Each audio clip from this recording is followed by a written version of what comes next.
আগামী ৩০ March Comilla city corporation নির্বাচনের vote গ্রহণ চলছে। প্রার্থীদের শেষ মুহূর্তের প্রচার প্রচারণা আর গণসংযোগ। ভোটারদের মন জয় করতে ব্যস্ত প্রার্থীরা।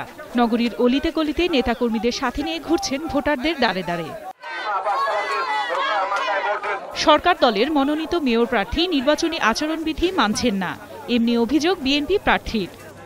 তিনবার তার কাছে আমরা অভিযোগ দিয়েছি, আমাদের যারা মাইকিং করে সাধারণ পাবলিক তারা মারধর করে। তাহলে সিসিআইসি উনি যে কথা বলছে আমি সন্তুষ্ট, কিন্তু এটা প্রয়োগ দেখতে চাই, আমরা জনগণ প্রয়োগ দেখতে চাই।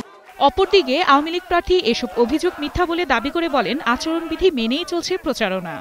এভাবে বিক্ষিপ্তভাবে বক্তব্য না দিয়ে ওনারা লিখিতভাবে নির্বাচন কমিশনকে ওনাদের অভিযোগ জানাবেন এবং নির্বাচন কমিশন সেটা তদন্ত করে ব্যবস্থা নেবে। কুমিল্লাতে উন্নয়নের জন্য নৌকার কোনো বিকল্প নেই। ১০৩টি ভোট কেন্দ্রে মোট ২,৭,৫৫৬ জন ভোটার ভোট দেবেন। নির্বাচনে সবকটি ভোট কেন্দ্রকেই অতি গুরুত্ব বলে মনে করছেন নির্বাচন কমিশন। ডেস্ক রিপোর্ট, ২১শে টেলিভিশন।